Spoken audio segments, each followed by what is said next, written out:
Bonjour à tous, bienvenue dans cette capsule portant sur l'expérience employée. Mon nom est Philippe-André Brault, consultant et associé de l'équipe Humania. Aujourd'hui, je suis accompagné de Sarah-Christine Rousseau, bâtisseur et consultante pour l'équipe Humania.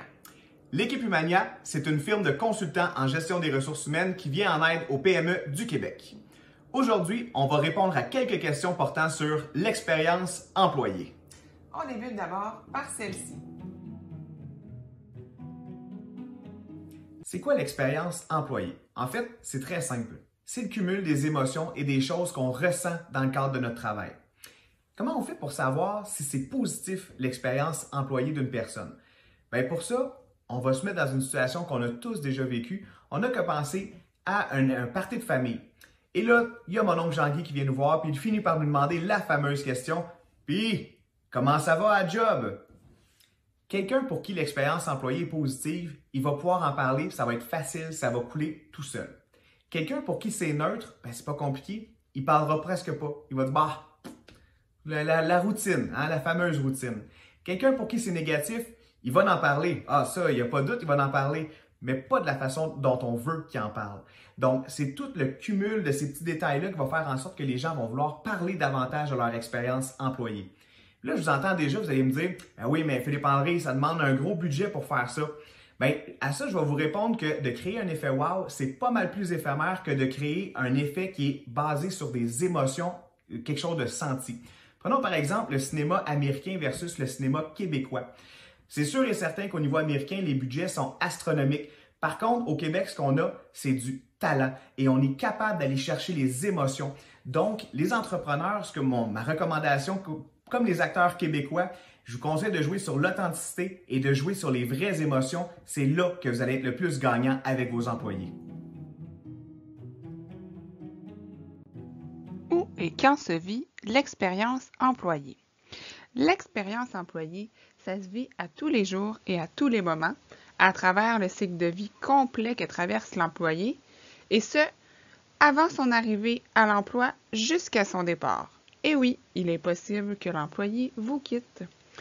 C'est ce qui est présenté dans ce visuel. La première étape, c'est la prise de conscience de la marque. C'est ce que vous voulez faire dégager de votre entreprise, le vrai sur votre entreprise. C'est un moment de vérité qui est important parce que souvent, c'est la première fois que le candidat tombe sur votre entreprise. De là, l'importance de laisser une première impression agréable et positive. La deuxième étape, c'est l'expérience candidat. Le candidat y applique officiellement sur le poste s'il passe ou non à la prochaine étape de votre processus.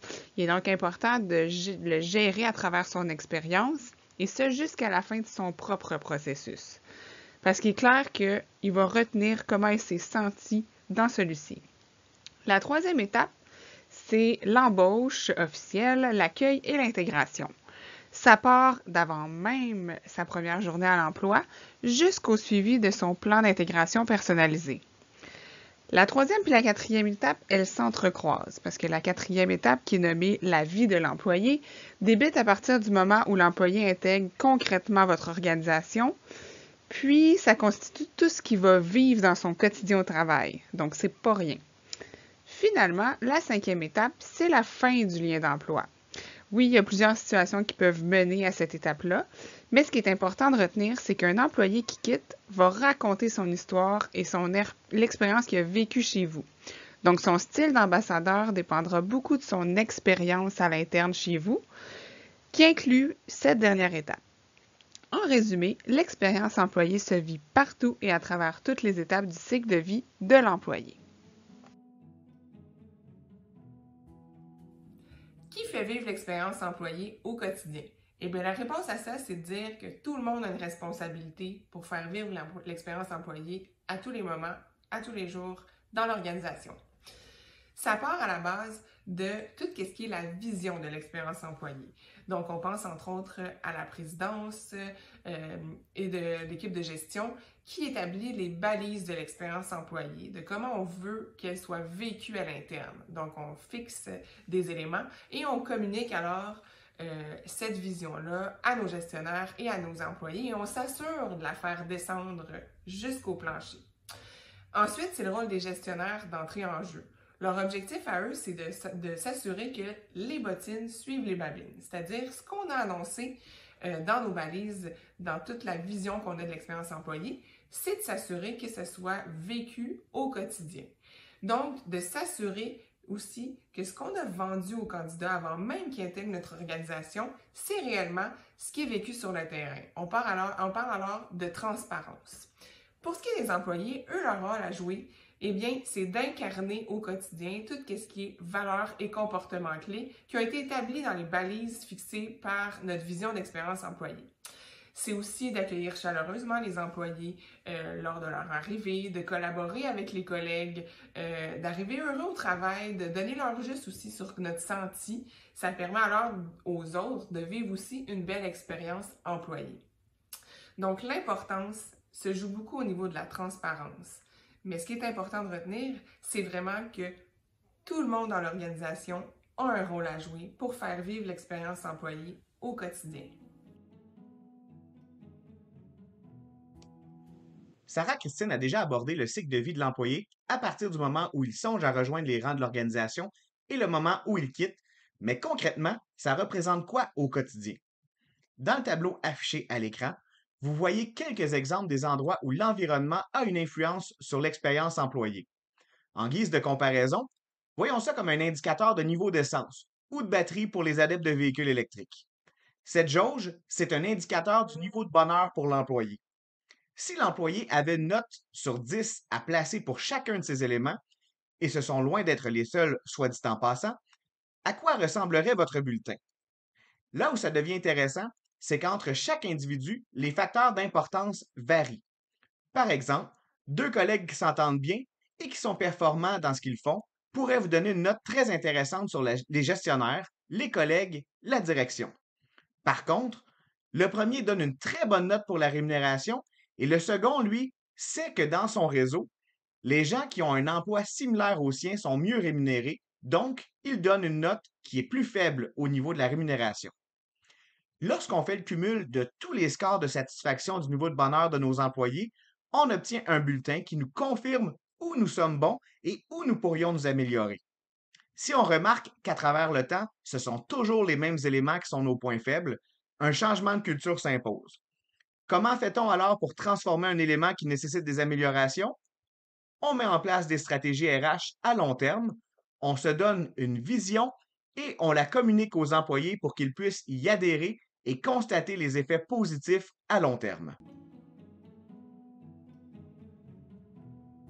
Pourquoi s'attarder et accorder de l'importance à l'expérience employée? Eh bien, en fait, on sait actuellement qu'il y a un retour énorme à l'humain au travail. Actuellement, on parle énormément de pénurie de main-d'œuvre. Il y a des secteurs dans lesquels c'est vraiment alarmant.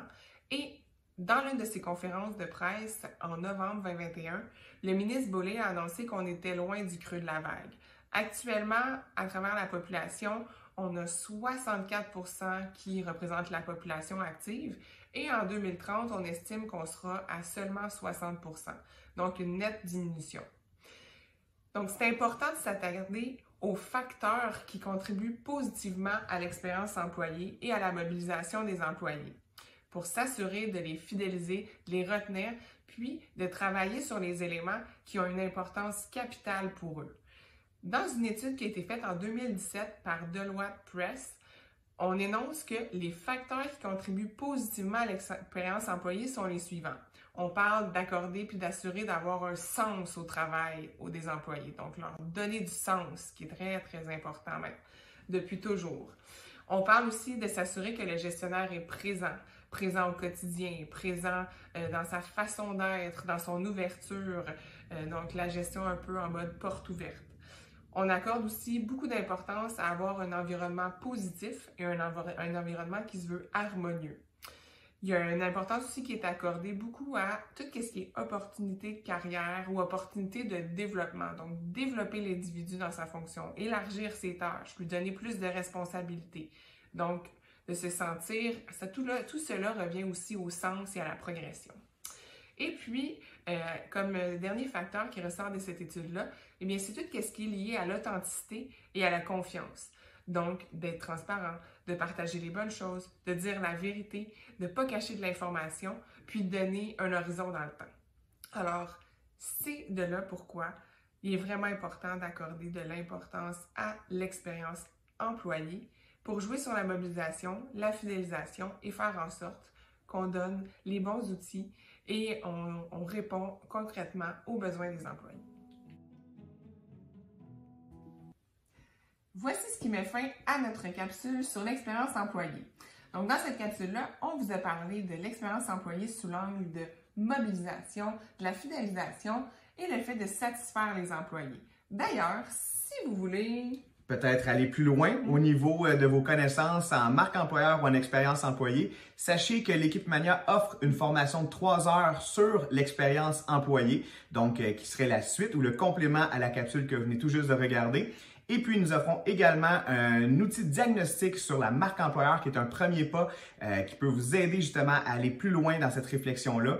Donc, Sarah-Christine, merci beaucoup pour tes conseils aujourd'hui. Merci Philippe-André. Merci pour votre visionnement et on se dit à très bientôt. À bientôt. Au revoir.